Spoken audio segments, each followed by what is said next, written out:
Hey guys, welcome back to the channel where we are building a Overlander out of a 2000 Chevy Suburban while living in an apartment complex. So last week I showed you kind of the magic solution to my space issues.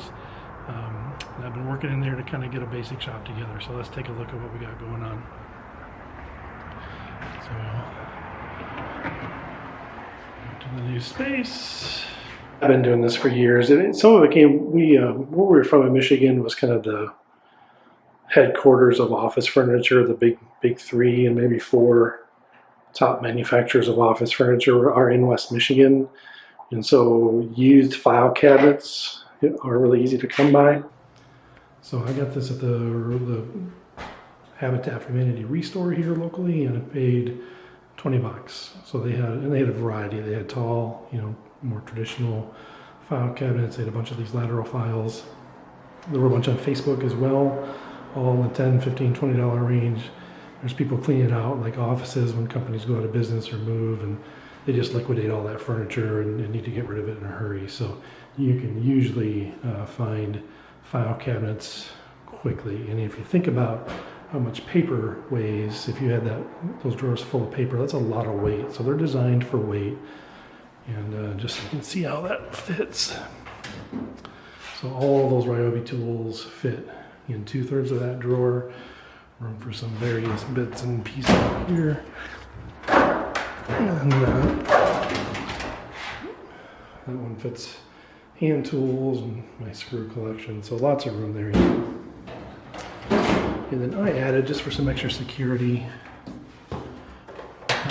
these drawer locks. So those are just the gate locks from Home Depot.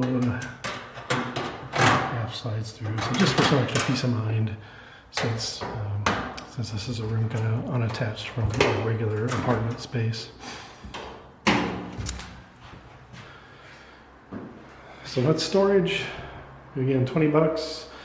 Another 20 some bucks on the lock and so forth. And you're good to go for tool storage.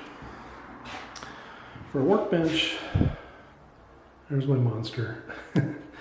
And basically I looked around the internet and looking around here. I just found plans that other people had done for workbenches and kind of sketched one out. What I didn't know was in the space, so initially I was going to make something that was not permanently attached, but would always sit against the wall.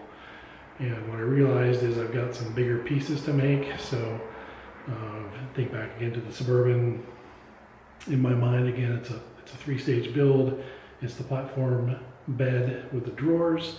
It's a midsection that kind of finishes the bed and transitions into where the floor drops down.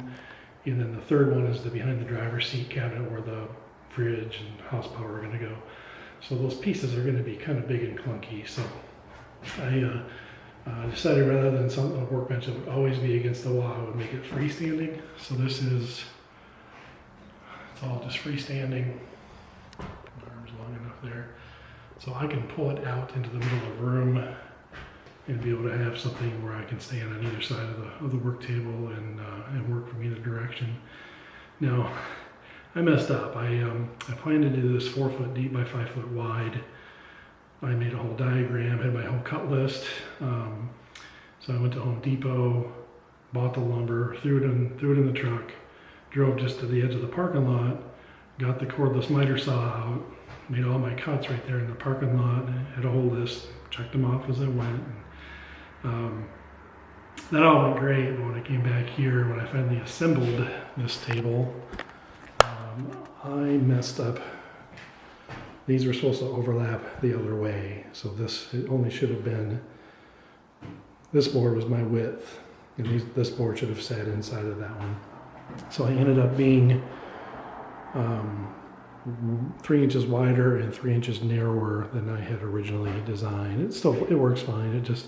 It changed how I had to do some of the shelf because I had planned to use the leftovers for that, and I had to recut some of the boards, which I had bought extra. So not a huge deal, but probably spent $20 more on it than I would have if I'd just kind of checked myself while I assembled. But That's, it was 38 high. Again, I'm a little taller, so I like a taller workbench. And then just a 1/2-inch particle board for the top.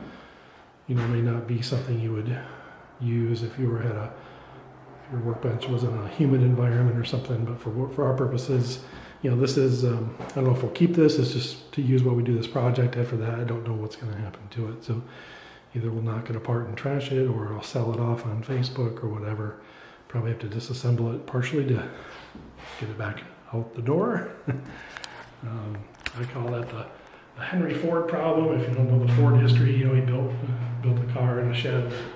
Because they didn't design them for cars, the door to get out was too small, so he had to knock part of the wall out to get the car out. So that's the Henry Ford issue. So that's where we're at.